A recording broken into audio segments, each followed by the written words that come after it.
प्रदेश में खोई राजनीतिक जमीन पाने के मकसद से पहली बार उपचुनावों में उतरी बीएसपी का इस बार सुपड़ा साफ हो गया है।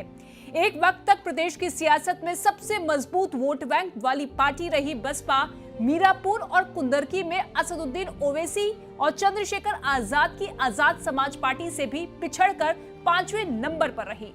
पार्टी किसी भी सीट पर अपनी ताकत नहीं दिखा सकी और न ही लोकसभा चुनावों में छिटके उसके कोर वोटर ही वापस आए। हालात ये रहे कि पार्टी के उम्मीदवार एक एक वोट को तरसते हुए दिखाई दिए। मायावती ने भले ही उपचुनाव में उतरने का ऐलान किया था, लेकिन प्रचार प्रसार से पूरी तरह दूरी बनाए रखी। सिर्फ सोशल मीडिया पर बयानबाजी तक ही उन्होंने खुद को सीमित रखा। यहाँ तक कि भतीजे आकाश आनंद को उन्होंने यूपी से निकालकर महाराष्ट्र की जिम्मेदारी दे दी। बिना कमांडर के बसपा की फौज मैदान में मोर्चा जरूर संभाल रही थी, लेकिन चुनाव में उनकी हर कोशिश नाकाफी ही साबित हुई। जो बसपा एक वक्त पर सबसे मजबूत वोट बैंक वाली पार्टी मानी जाती थी, उसका वोट बैंक पूरी तरह से बिखरा हुआ दिखाई दिया। कुंदरकी में 1036, मीरापुर में 3248, करहल में 8409 और सीसामऊ में महज 1500 वोट ही पार्टी प्रत्याशियों को मिले। कटहेरी और खैर जैसे गढ़ में भी बसपा का प्रदर्शन खराब रहा। एक वक्त तक बसपा के लिए पश्चिम उत्तर प्रदेश बड़ा गढ़ माना जाता था, लेकिन इन उपचुनावों के नतीजों में साफ है कि उसका ये किला ध्वस्त हो चुका है।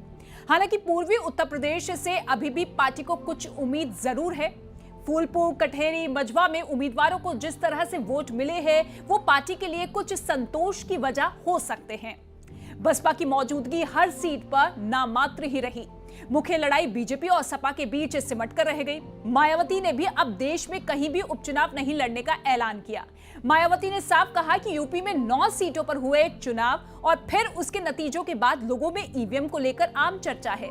पहले देश में बैलेट पेपर के जरिए चुनाव जीतने के लिए सत्ता का दुरुपयोग करके फर्जी वोट डाले जाते थे, लेकिन अब तो ईवीएम के जरिए भी ये काम किया जा रहा है, जो लोकतंत्र के लिए बहुत दुखद और चिंता की बात है।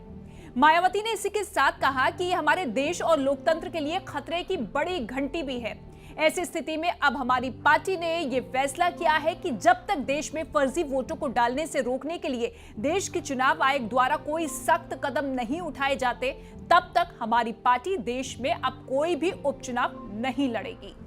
वहीं सपा प्रमुख अखिलेश यादव पीडीए फॉर्मूले के जरिए पहले ही अपनी दलित राजनीति का एजेंडा सेट कर रहे हैं। दलित वोटों को जोड़ने की लगातार कवायद कर रहे हैं और अब उपचुनाव के बाद इस दिशा में तेजी से आगे बढ़ सकते हैं। ऐसे ही बीजेपी भी दलित वोटों को जोड़ने के लिए हर संभव कोशिश में लगी हुई है। बीजेपी ने यूपी उपचुनाव में जिस तरह से दलित वोट अपने साथ जोड़ने में कई सीटों पर सफल रही है, उसी के चलते आगे और भी स्ट्रैटेजी के साथ उसे अपने साथ जोड़े रखने के मिशन में जुटी रहेगी। ऐसे में बसपा को अपने कोर वोट बैंक को संभाल रखना आसान नहीं होगा।